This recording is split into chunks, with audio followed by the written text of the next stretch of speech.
Hello and welcome back to another episode of Savo Media Network, and today we are happy. We are graced by two gentlemen and we are going to be talking issues concerning men. They know that June is Mental Health Awareness Month for men, and they shall introduce themselves on my left, and then we shall go. My name is Robert Mwangala. I'm a social worker, and I serve as a pastor of one of the local churches here in Vaughan, and I'm glad to be here. My name is Martin Morethi, a sociologist based in Pwani, a student of Pwani University, undertaking a postgraduate degree, and I'm glad to be here. Now, without wasting much time, you're all welcome, by the way. Thank you. Nice to meet you, and I'm graced to be the only lady on the panel. And then I want to go right away on the topic, right? You all know June is Men's Mental Health Awareness Month, right? So I want to ask, what does mental health mean to you in your own words?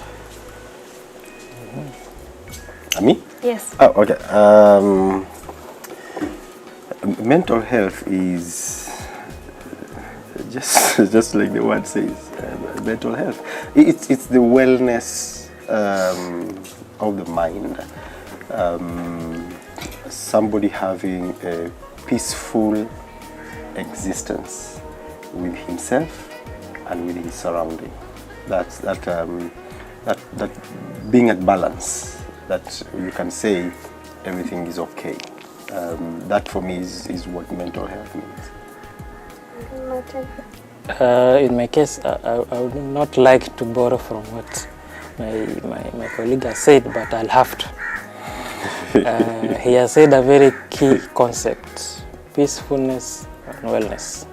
That's an umbrella term for mental health. If you are at peace, if you are well, psychologically more so, we regard you as mentally stable in that particular context. Yeah.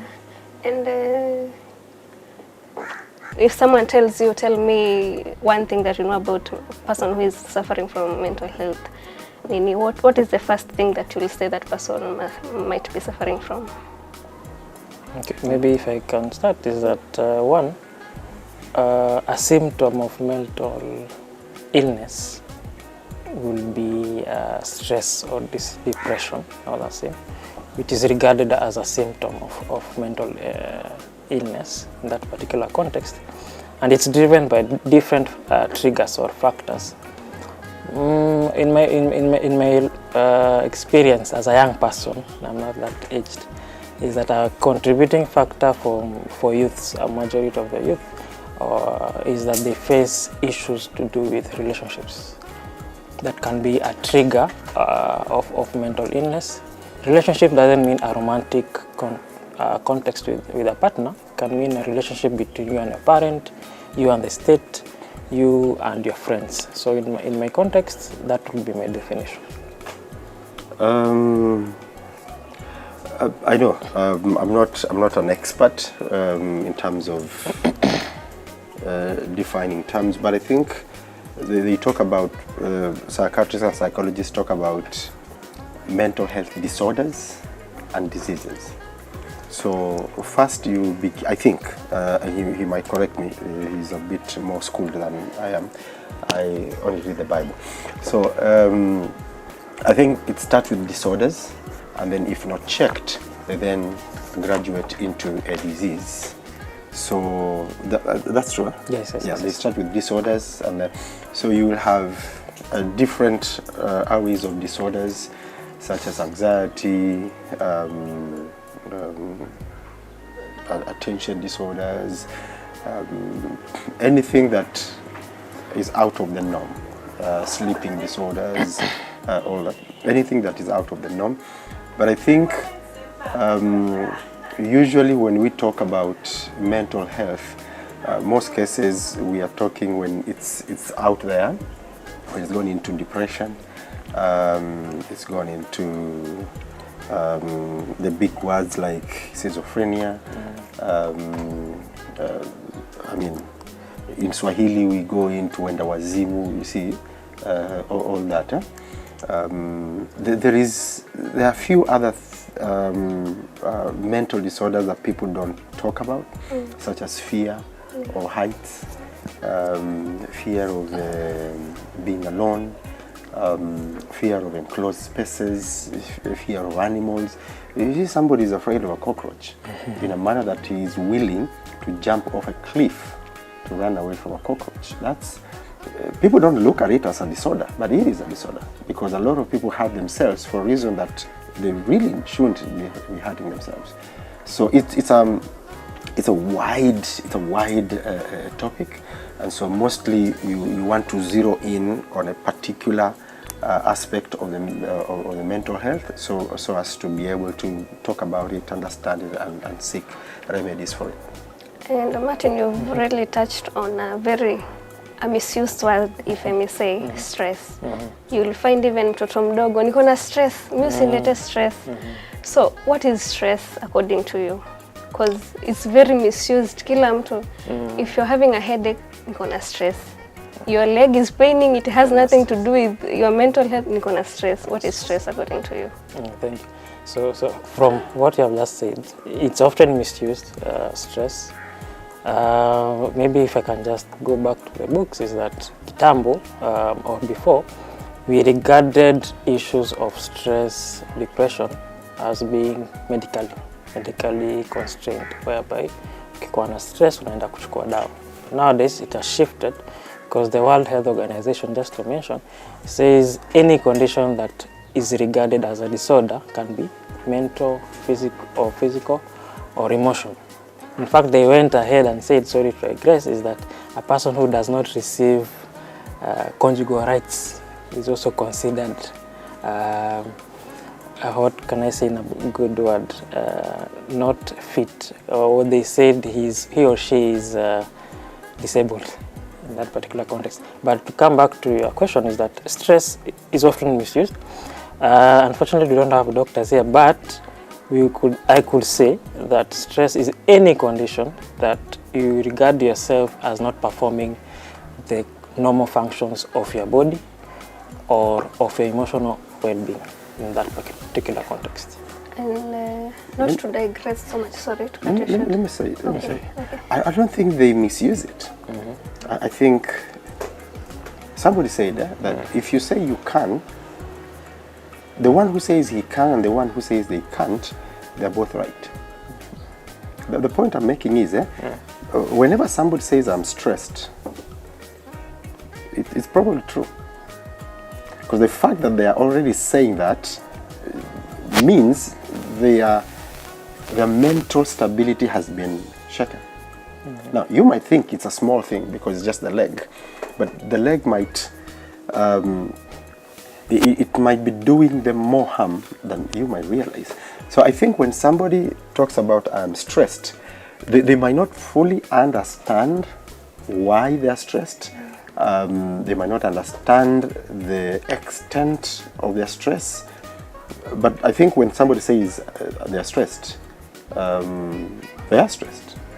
It's like when we were told, I mean, this is some of the things that we've taught, that don't joke around with somebody who says, I'm going to kill myself. The moment they utter those words, it must be a red flag. Now, they might not be serious about it, but their minds has already constructed that aspect of suicide, and people need to take serious about it. Need to take them seriously, because that thought could graduate one day into a fully fledged desire to harm themselves. Okay. And what do you think are the common mental health issues now, to narrow it down in men? Because I don't want us to do a whole about everyone, children, because we are talking about men. So what do you think are the main health issues in men? The common mental ones. Which one are the common ones? You can say in between 4 guys, 1 haizi kosa. For me, the number one cause, the number one problem is relationships. Did you ask causes or the main? I asked the mental health issues. For example, you'd say most depression, anxiety, which one do you think are the main ones? I'll probably go with depression and anxiety. Yes. Yeah, I think I'll go with. But I think depression is probably becoming the number one. The giant in the room. Yes. I think depression is slowly becoming the number one mental health issue among men and probably even among women. Yeah, I think so. Yeah, I agree. Depression is a main issue among men, women across the divide. Mostly driven by several factors that maybe we'll discuss later. Yeah. And now to come to the answer that you had given before, what do you think stresses men the most? You can start with the relationships. You had for me, flat out. I think a relationship for me is the number one cause of mental health issues. Can I interject and maybe ask why not finances? You look like somebody who wasn't born yesterday. You've been around for some time. And you can attest that this is true, that there is somebody who earns 15,000 Kenya shillings and is happy. Yeah, sure. And there is somebody who earns 150,000, 10 times that amount, and they're not happy. The problem is usually not money.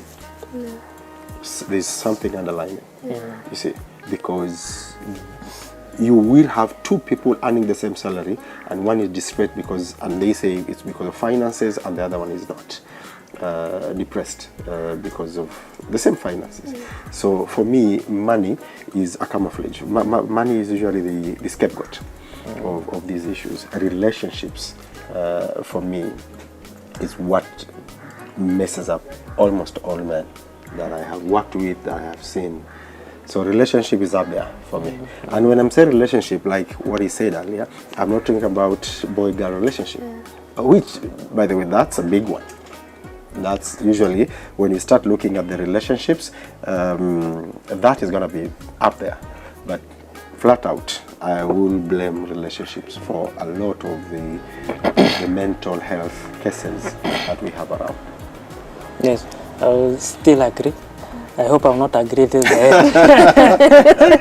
But Next time we'll he's start my with elder, so he has more wisdom than me. I'm just humble. But I'm saying I agree. Is that we belong to the same school of thought, or the same particular context, is that relationship is a contributing factor based on what different aspects that he has alluded to the fact. Yeah. So if we discuss more about relationships, right? What do you think goes wrong? Because if it's a relationship, it all starts rosy and everything is okay.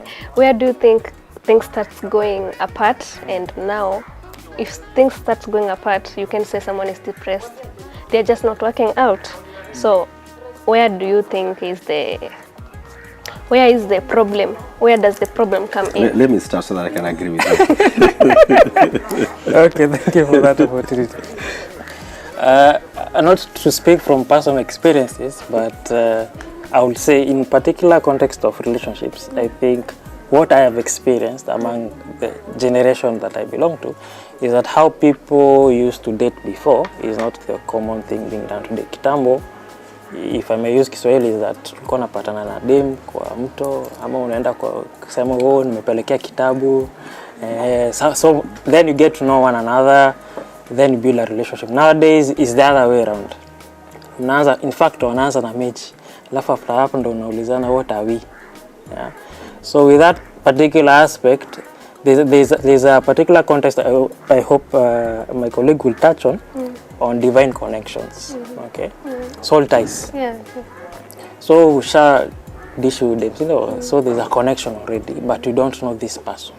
So Kombele, you get to know this person is different from what we had expected, which leads to different aspects or exposure that may lead to stressful situations. Yeah.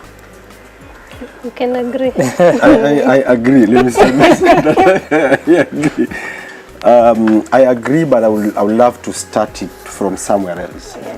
I think when you talk about relationships, a boy-girl relationship, usually we are starting to talk about the fruits and not the roots.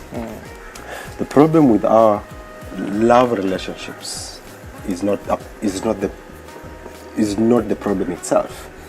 The problem with this generation started with how they were born, how they were raised, the kind of mindset that was instilled into them to get to a point where they meet a girl, they meet a boy.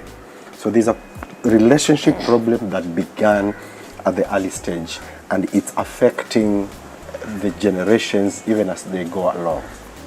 Like he said, he compared how people are dating nowadays and how people used to date those days. Most families, at least from my background, were raised in a two-parent home, and there's a vast difference on how children turn out when they're in a two-parent home and when they're in a single-parent home. Now, I hope we're talking about this within the context of Taita Taveta. You see? So when I look at it from the context of Taita Taveta, we find that a lot of the homes are single-parented. A lot. When you compare it with other parts of the coastal region, I think Taita Taveta tops in terms of single parent. So that already sets off these young people on I would rather say a wrong trajectory, because young men are brought up in a situation where they don't have father figures.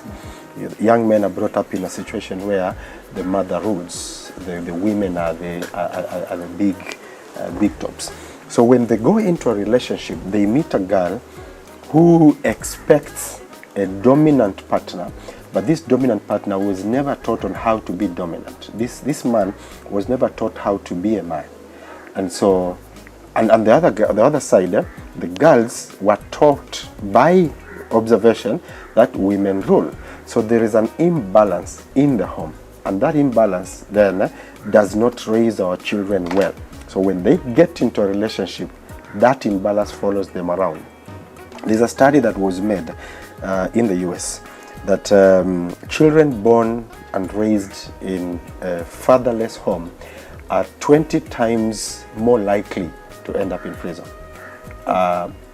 Almost 5 times more likely to not graduate, you see. So you find that if the home is not stable, the boy child is already put on the wrong road, in that whichever relationship he builds, either with his teachers, with his colleagues, with his bosses, with his girlfriend, with his pastor, everything, because it was not set right, he does not know how to live within the authority, you see. Because, sorry to say, you being the only lady here, women don't quite know how to put authority on children, because that's not their domain. They were psychologically, they are nurturers. They are people that are supposed to feed. The man, on the other hand, was given muscles for a reason, you see. So the relationship that we are talking about that is imbalanced in the sexual relationships later on starts all the way when they were born, and probably not just before they were born, before their mothers and their grandmothers were born. And so if we are to correct this, we have to go back to the family structure and ask ourselves, what went wrong? What is wrong? And then work out to solve it from there, and then we not just treating the symptoms at the very end. Okay, you talked about women not being authoritative, right? Yes. But I'm not being biased, but I would say most of the people who grow from single parenthood, from the mother's side, and there's no the father is absent, you tend to find some who come from the both parenthood household. Some end up going on the wrong way, and compared to the single. So is single parenthood. That's very true. I mean, you can't have 100%. So you can't say all kids that are brought up in a two-parent home, or 100% will grow up well. No. And we're not saying that all kids who are brought up in single-parent home will end up bad. No, we're not saying that. We're talking about the majority. You see? The majority, almost every study has shown that the majority of children brought up in single-parent home, majority, have relationship problems. You see? Because how do you treat your husband when you didn't see how your mother treated hers? Where do you learn this? The other place you learn it is in TV, and you know how skewed the TV is. You see? So you go into a relationship not knowing exactly how things happen. So is it a must that if, for example, you take your Martin, if Martin gets into a relationship with Cecilia and Martin comes from a single parent household, right? Yeah. Does it mean the problem cannot start with Martin himself? It must start with the mother, the grandmother. Martin can be the problem, him by himself. He can be violent. That has nothing to do with the mom. He can be, he can have issues with infidelity. That has nothing to do with the mom. So I think we should be fair enough to start from, it's an individual, apart from, yes, we cannot excuse the fact that the parent is involved. Let me say something and then you can pick it up. Okay. It's not an individual. We are a sum total of our environment. Martin does not just wake up and become violent. They don't do that. Whenever you find a young man that is violent in a relationship, you can almost see a fingerprint of a violent relationship. People just don't wake up and become violent. You see, there is a minority few that will start their own tradition. But once you look at the trends, you can almost relate it to something. You see, fortunately I brought up in a two-parent home. Never seen my dad beat my mom, never. And I do not know how I can even start beating my wife. I have no idea. My kids have never seen me beating my wife. I have no idea where they will get even that slimmest idea of raising a hand on their spouse. So parents need to understand the amount of impact they have on their children. The parents need to understand that there is a lot of contribution that they put on their children, knowingly or unknowingly, and that is what has put us where we are today. I don't know. Yeah, maybe to begin is that's a very good example Cecilia has posed. If I'm dating Cecilia and I become violent, what I would like us to think about it is that they are contributing factors. We are not saying 100% of men who are violent have been raised in this particular context. We're just saying there is a contributing factor concerning this situation. Yeah, thank you. So to wind up on the relationship factor, right? Okay. Let us narrow it down to, because you already said the boy girl is the elephant in the room, right? So what do you think, why do you think men tend to get into depression more likely than women, right? In that relationship context? Okay, maybe just to start off is that how I think this discussion will be how you are raised in a larger context is that the society puts upon pressure, the patriarchal society puts a lot of pressure to men, whereby if you are faced in a specific challenge, you are unlikely to come out and discuss with your friends, with your partner, or any other person. So men overlook certain challenges. I'll give an example. I might feel today maybe I have developing a cold, something of the sort, but I'm less likely to go to a chemist to receive medication. So if my health does not come a priority, it's a contributing factor that when I'm faced with an emotional challenge, I'm unlikely to go and seek support or help. Yeah. And I agree.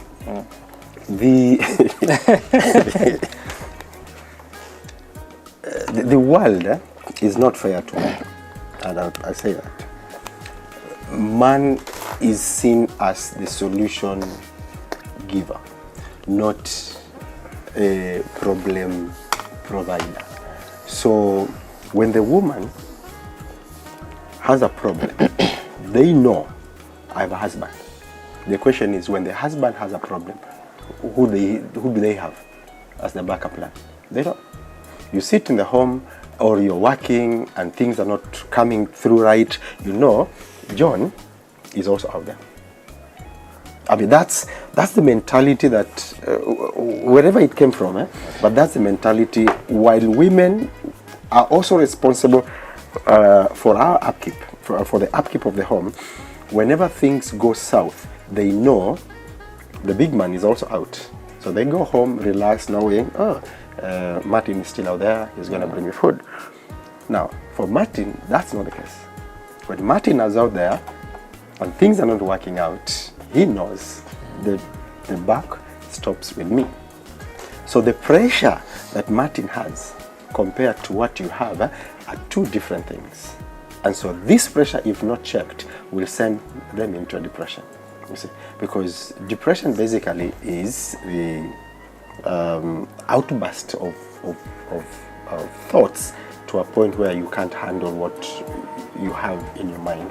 So, and this is where now men are more likely to end up in mental disorders rather than. That's number one. Number two,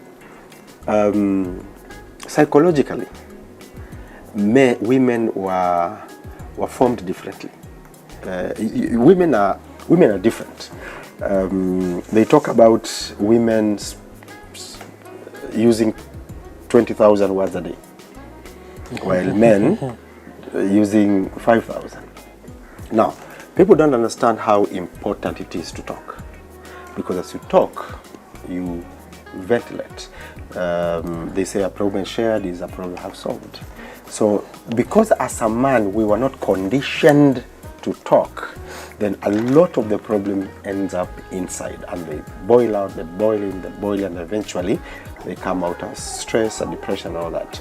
For women, it's different. And number three, it's the functions. For women, they are around children. They are always busy washing the dishes, doing this. You see, these things keep them busy, and they do stuff. And before they know it, morning is here, evening is here, the day is gone. For him, he had to sit down and think. That's what we are good at, thinking. If there is something men are good at, is thinking. And that's the worst thing that can happen if you are at risk of a mental issue, to be at a place where now you have to think. So it's a blessing that you wake up, you go to work, you go to wash the dishes. As much as you think you're being burdened, but women do not know how blessed they find themselves. If me and you are in a relationship and we have a kid, you have an alternative. I don't. You can switch on my side and switch off on my side and switch on the kid. So you get not exact measure, but at least you are still in relationships. For me, if I switch off with you, the kid is on your side. So there's a lot of factors that put men at the risk of depression and mental disorders compared to women. I'm sorry. Okay, and I want to ask you two gentlemen, do you think you're not listened to, or is it that you fear expressing yourself? Which one is which, or both? You can go either. Are you not listened to, or? It's a nice question, a tricky one.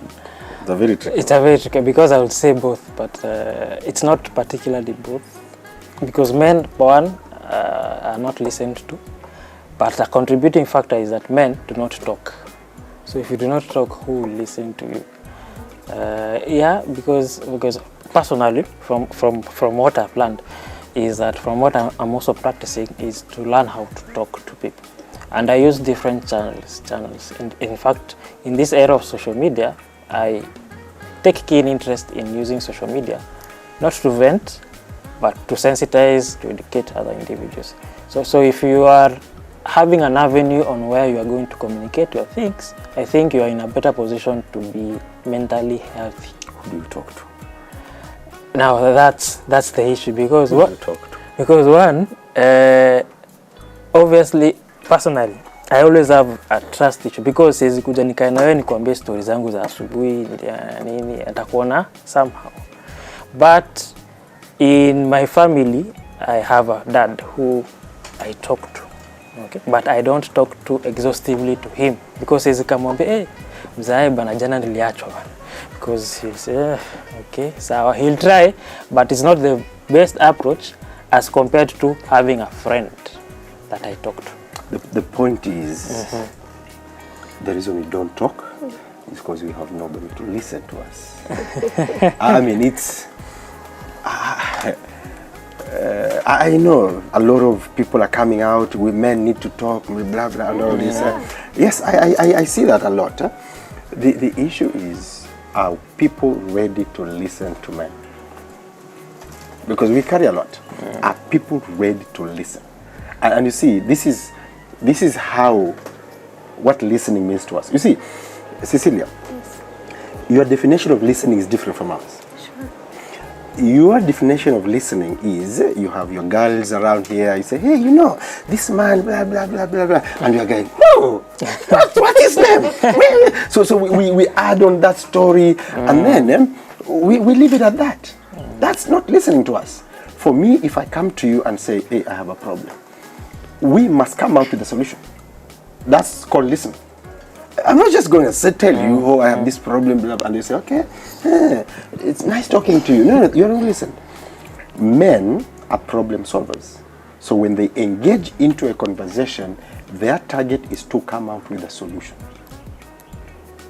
I'm not just going to talk to you about my family problems, and then we handshake and say, hey, all right, take care. I mean, things are going to be all right. No, I want, after the end of the day, we come out with a very tangible solution. And that's why I'm telling you, we don't have anybody to listen to, because everybody is going through their own shit. You see? So nobody is ready to listen to us, because our listening must end up with, okay, here's 10,000 shillings, let's start the business. You see, so here's the motorbike, can you start doing what? Our listening must end up with a solution. If we are not going to end up with a solution, we'll cut it. There's no point of listening. There's no point of talking. So our listening is different from what you think is listening.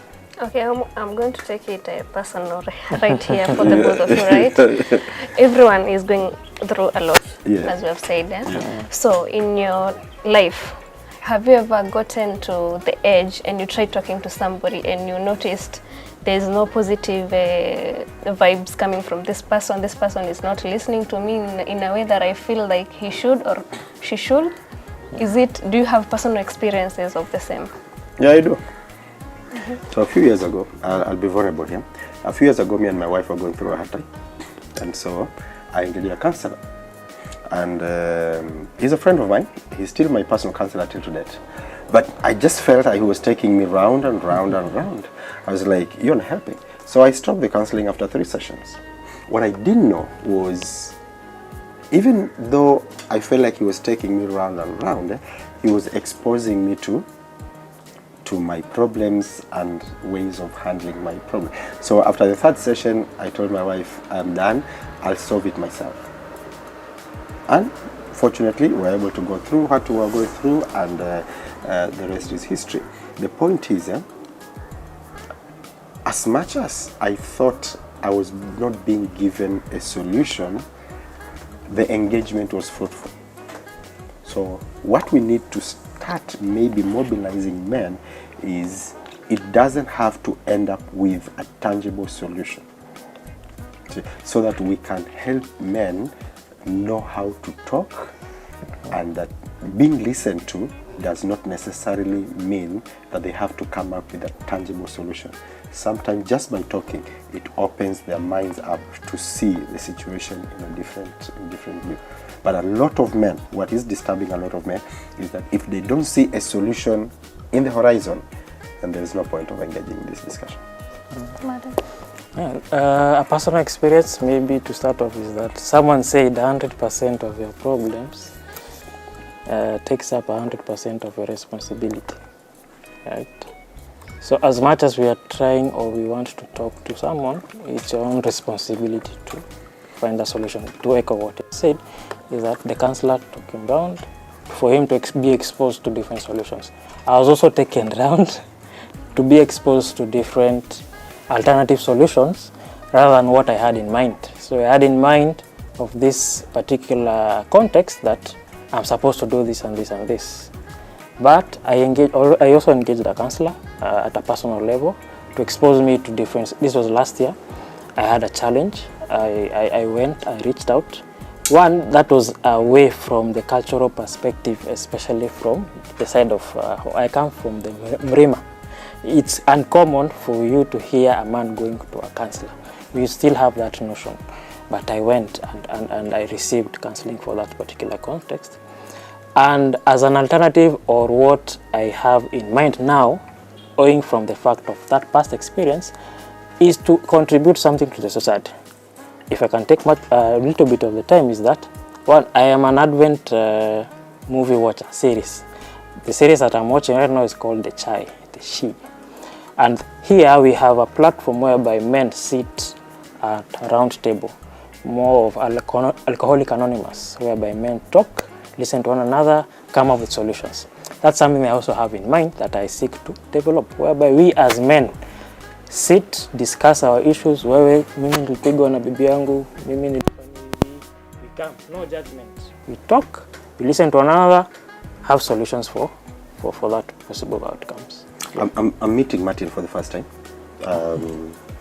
but we were here in this forum, in this environment, about three weeks ago, and we had a seminar here on mental health, spearheaded by one of the top counseling psychologists in this town called Mseri Wanyika. And one of the resolutions we made was for men to establish, for us to establish safe spaces where we gather around and just talk. You see, this is not a place where you go and share your problem. This is a place where you go and just have fun and talk and listen to what people are saying, because we have to go back to when things worked. And when did it work? It worked during our grandfather's time, when men would sit around, there would be alcohol, and sometimes they wouldn't, and people would just be there and making jokes about life, talking stories and all that, and people will pick lessons out of that they will apply in their homes. And so one of the resolutions we made was that we are going to establish these, we call them safe spaces, where men will be gathering around and just there and talk about life, just engage each other, not necessarily being personal, but just saying, hey, nani alipigwa na bibi? Mimi siwezi pigwa na bibi. You say all that, and maybe somebody will be there and say, oh, you laugh, but I was beaten yesterday. You see, because sometimes when you realize that you're not the only one that slept hungry, the stress goes down. Because sometimes just the stress level goes up whenever you think you're the only one in a problem. But whenever you are 20 men and then 10 men say, oh, I didn't have anything to eat yesterday, or I didn't have anything to eat. Just by listening to other people talk about the same problem, it just makes you go, huh, so I'm not the only one. You pick up yourself and you go home and you're like, so who cares if I slept hungry?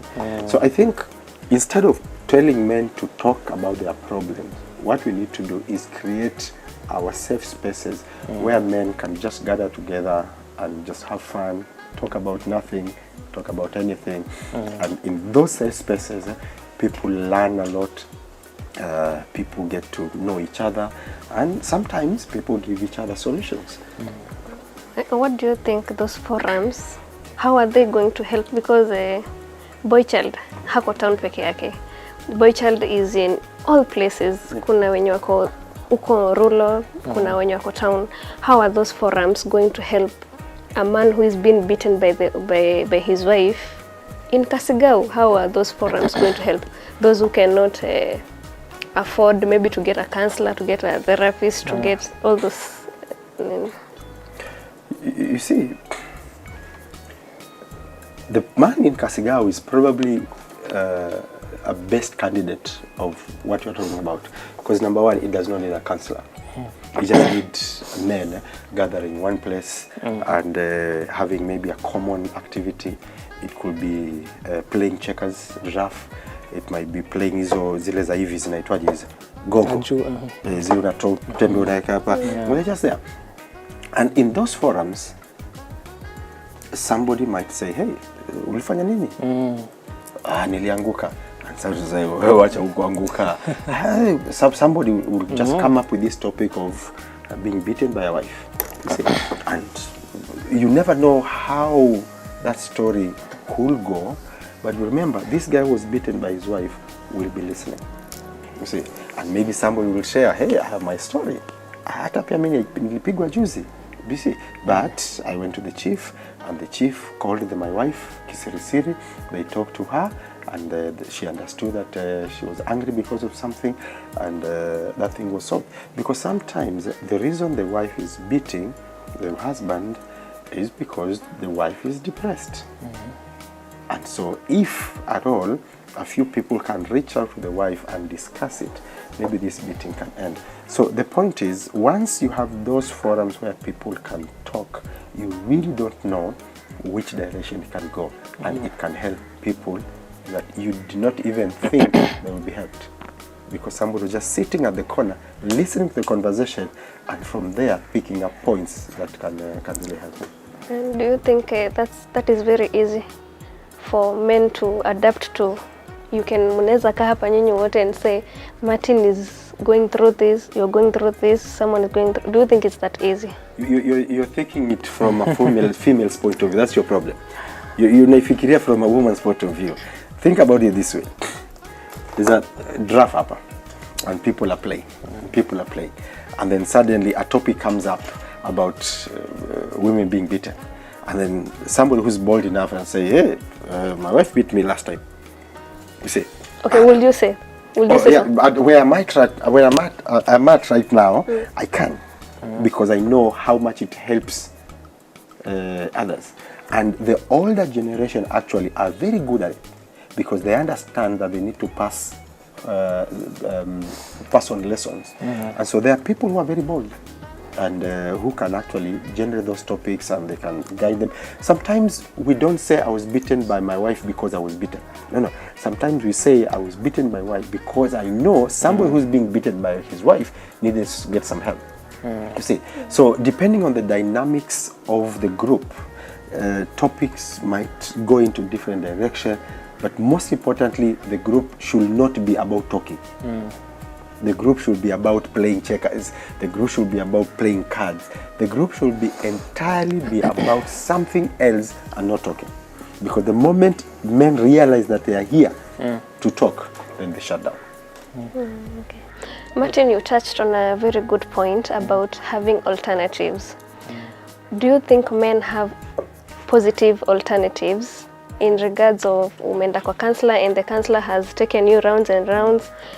What is the next step as a man? Do you think that man will go to the next counselor? Or the other alternative will be like substance abuse? What do you think are the alternatives men go for? Okay, so just before I respond to that, maybe something I had in mind in the previous question is that yes, these forums would be beneficial. I've met Robert today, but after this we should exchange numbers because we belong in the same line of thought. Particularly, since you also introduced yourself as a social worker, I know you resonate with the policy making process in counties. I'm a man of many hats. I'm part of an organization called Angaza Youth Initiative. It's a youth-led organization in Kilifi. And we have in mind a sporting activity, just the way you have mentioned. In fact, I was just happy when you were explaining, because we have in mind a session whereby we will engage youth in Kilifi County in a beach ball activity. We are calling it Strong Waves, Strong Men. We understand as an organization that we survive based on funding, but we saw why should we go outside and write proposals for wazungu kuja kupea pesa, na we have resources within ourselves. So we are organizing a fund drive activity 31st of August. I invite all of you. It shall be in Kilifi County. We are having a session whereby a beach ball activity, games of all manner. Men come, what I know personally is that when a man is comfortable, he will talk. In fact, even to the women, yeah? Ukipata bwana wako ukimweka kwe comfortable, he will release everything. Hata atakosa kuenda kuona outside chicks ama nini, atabaki nyumbani. So a sporting activity as an initiative for men to come and talk is a contributing factor, even to reach out to those youths in rural areas, because when we engage the county government, they have the necessary mechanisms to the grassroots level. Thank you. Now for your question on positive alternatives, yes, this will work. A positive alternative is that I have come as a man, I have been engaged in this forum, tumeongea, and then all of a sudden I'm comfortable and say, hey, baby, jana nilala njaa. Then someone comes and say, by the way, ulifanya course gani? Ulifanya so and so. So come kesho nikupatie job. Or kwa sababu leo usilale njaa, shika ido and ukule. So already we'll see, this platform is working. So the alternative that I'm going to give, food for today, fish for tomorrow. So I'm teaching you how to fish. Okay? As a man, I'll be comfortable. I'll go back home. Nikipatana na besti yangu mwenye akona challenge, I'll express in mwambie, we, by the way, ulisema jana ulipigwa. Kipigwa, the first thing maybe, if it's a gender-based violence issue, you should report, because most men suffer from gender-based violence, but the government doesn't have the data. Why? Men don't go and report these issues. So men suffer in silence, and what we are saying, speak out. Okay? We'll change the culture as one by one. Yeah, thank you.